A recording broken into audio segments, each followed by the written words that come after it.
অজানা আতঙ্ক। এখানে সবকিছু দেখা যায় না, কিছু অনুভব করতে হয়।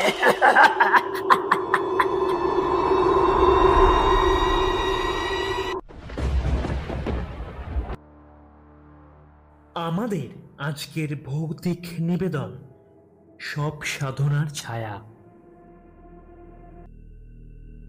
শেষ শ্বাসটা ছিল না তার, কিন্তু চোখ দুটো যেন তখনও কিছু খুঁজছিল। আর আমার ভিতরে কিছু ঢুকে পড়েছিল কি জানি না। আমি সত্যিই জানি না, সত্যি জানি না।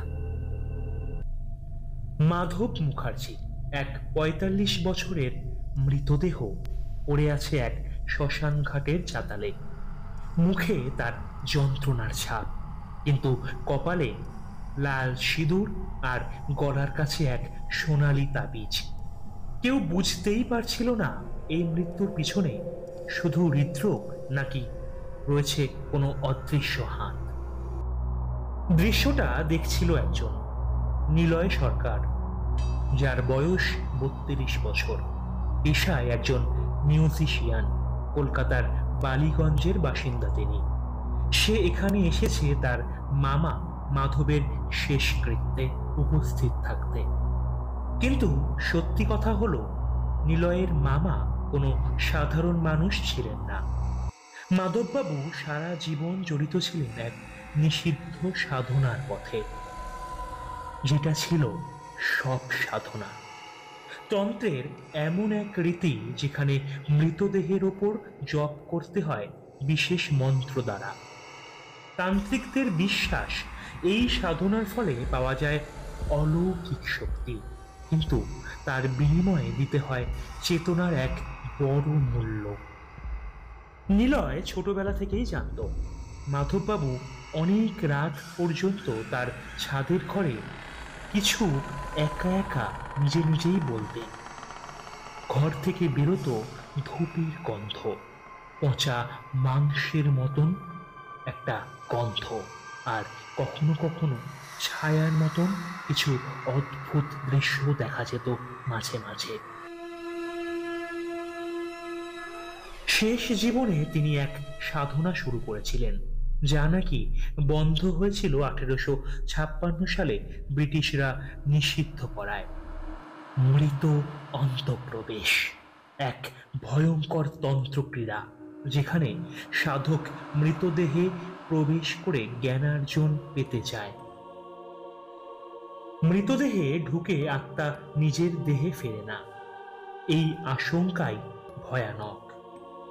নিলয় অবশ্য এসব কিছুতেই বিশ্বাস করত না, যতক্ষণ না অবিকল তার নিজের জীবনে সেই ছায়া ফিরে আসে। মাধববাবুর শ্রাদ্ধের পর তার ঘরটা খোলার দায়িত্ব পড়ে নিলয়ের ওপর। ঘরের ভেতরে ঢুকে প্রথম যে জিনিস সে দেখে একটা রক্তমাখা কাপড়, যার মাঝে ছিল মৃত মানুষের চুল বাঁধা, দেওয়ালে আঁকা ত্রিকোণ চিহ্ন, আর ঘরের কোনায় এক বিশাল সব দেহের ছবি, যার চোখে আগুনের মতো টকটকে রং বর্তমান। আর জানালার পাশে বসানো একটা রেকর্ডার, যা নাকি প্রতি রাত ৩:৩০ নিজে থেকেই চালু হয়ে যেত। প্রথম রাত নিলয় শুয়েছিল একাই। হঠাৎ সে শুনতে পেল একটা কণ্ঠস্বর। আমি ফিরে আসবো নিলয়, আমি ফিরে আসবো। তুই আমায় শুনেছিস তো, তাই না? শুনেছিস তো? সবের ছায়া আমার হয়ে তোকে ছুঁয়ে গেছে, এমনই এক কণ্ঠস্বর নিলয় শুনতে পেল। রেকর্ডারে স্পষ্ট কণ্ঠ, এটা তার মামারই কণ্ঠ, কিন্তু কোথাও যেন টান পড়েছে, যেন গলায় ঠেকা কেউ কথা বলছে ভেতর থেকে। নিলয় এবার প্রচন্ড ভয় পেল, কিন্তু তার মনে হলো মামা কোনো কথা রেখে গেছেন হয়তো তার জন্য। সেই রাতে সে দেখতে পায় ঘরের আয়নায় এক প্রতিচ্ছবি, যার মাথা নেই কিন্তু গলায় ঝুলছে তার মামার তাবিজ।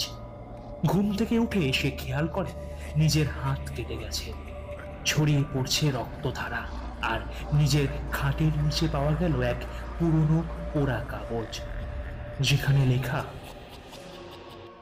যদি কোনো সব তোর ছায়া ছুঁয়ে যায় তাহলে তুই আর নিজের মধ্যে থাকিস না, তাকে ফেরাতে হলে তোর ছায়ার শেষটাও দিতে হবে, শেষটাও দিতে হবে।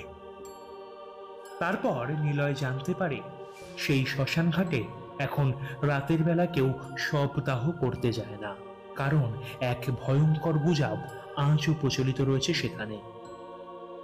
একজন বেঁচে থাকা লোক জ্যান্ত দেহ নিয়ে শবের মতো পড়ে থাকে, তার শরীর থেকে ক্রমাগত ধোঁয়া নির্গত হয়, আর মাঝে মাঝে বলে ওঠে,